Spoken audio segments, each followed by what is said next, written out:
ఏపీలో మరోసారి corona virus అయితే కూడా చాపకింత నీరులా వ్యాప్తి చెందుతున్న నేపథ్యంలో ఇప్పటికే రాష్ట్ర వ్యాప్తంగా 50 కేసులు అయితే కూడా నమోదయ్యాయి వివిధ జిల్లాల్లో. అలాగే తిరుపతిలో మొట్టమొదటి కరోనా కేసు అయితే కూడా మరోసారి నమోదు కావడంతో అయితే కూడా జిల్లా యంత్రాంగం అయితే ఉలిక్కిపడింది. ఈ నెల 23వ తేదీ ఒక వృద్ధురాలకి తీవ్ర జ్వరం ఉండడంతో అయితే కూడా ఒక ప్రైవేట్ ఆసుపత్రికి అయితే కూడా ఆమెను అడ్మిట్ చేశారు.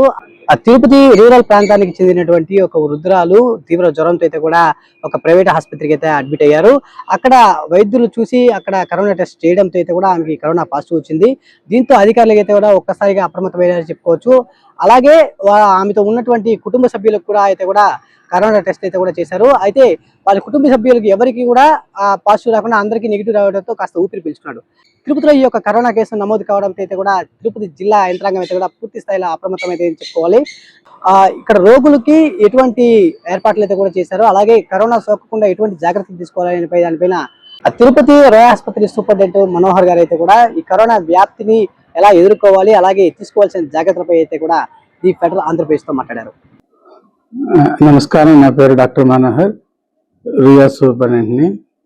8వ తారీఖు, ఈ నెల 8వ తారీఖు డైరెక్టర్ ఆఫ్ మెడికల్ ఎడ్యుకేషన్ అలాగే minister of health and family welfare Shri Satyakumar sir ఆదేశాల ప్రకారము మేము ప్రిపేర్నెస్ స్టార్ట్ చేసాము, కోవిడ్ ప్రిపేర్నెస్ స్టార్ట్ చేసాము.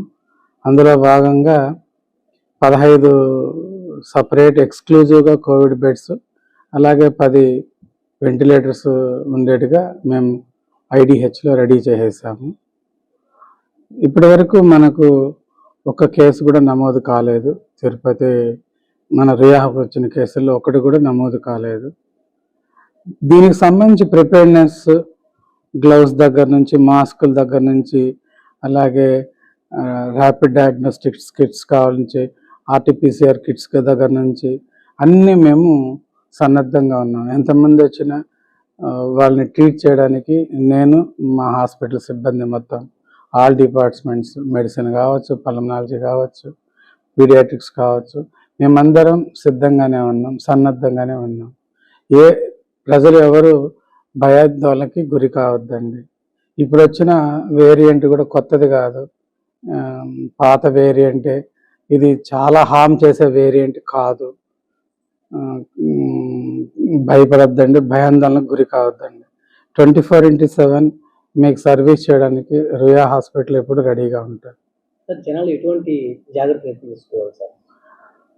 ఇదైతే కొత్త జబ్బు కాదు కాబట్టి మనము 2019లో ఫేస్ చేసాం ఫస్ట్ వేవ్ని, 20లో ఫేస్ చేసాము, 21లో కూడా 3 waves చూసేసాము. మా అదృష్టం ఏంటంటే మనిషికి, హ్యూమన్ బీయింగ్కి దానికి సంబంధించిన యాంటీబాడీస్ అన్ని బాడీలో డెవలప్ అయిపోయినాయి.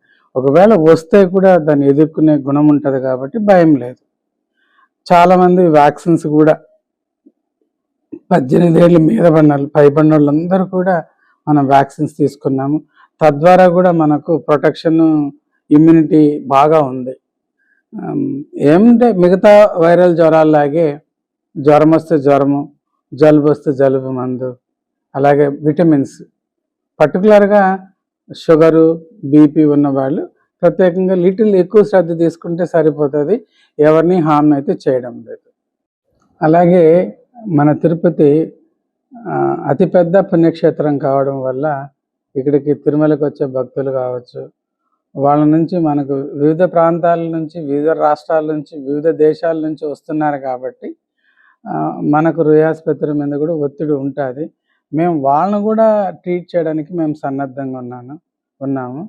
ఒకటే నా విన్నపం, as a senior health care ప్రొవైడర్గా, మీరందరూ మాస్కులు వేసుకోండి. ఎక్కడ పడితే అక్కడ గల్లలు ఉయ్యొద్దండి. ఎక్కడ పడితే అక్కడ ప్రతిసారి hand wash, simple hand wash, లేదు వీలైతే శానిటైజర్ కానీ ఉంటే అట్లాంటి చిన్న చిన్న మెజర్స్ తీసుకోండి. డెఫినెట్గా మనము కరోనాని ఈజీగా, కోవిడ్ని ఈజీగా ఎదుర్కోవచ్చు. దీనివల్ల భయభ్రాంతులు గురి కావద్దండి. జై హింద్. ఇది రోయల్ ఆసుపత్రి సూపరింటెండెంట్ మనోహర్ గారు చెప్పినటువంటి సూచనలు, అలాగే సలహాలు. తిరుపతి అనగానే మనకి వివిధ రాష్ట్రాలు, అలాగే వివిధ దేశాల నుంచి కూడా పూర్తి స్థాయిలో భక్తులు అయితే కూడా రెగ్యులర్గా తిరుమలకు వస్తూ ఉంటారు. అయితే ఇటువంటి రద్దీ ప్రాంతాల్లో మాస్కులు ధరించడం, అలాగే వ్యక్తిగత పరిశుభ్రత పాటించడం వంటి జాగ్రత్తలు తీసుకున్నట్లయితే కరోనాని ఎదుర్కోవచ్చు అనేది కూడా ఆయన చెప్తున్నారు.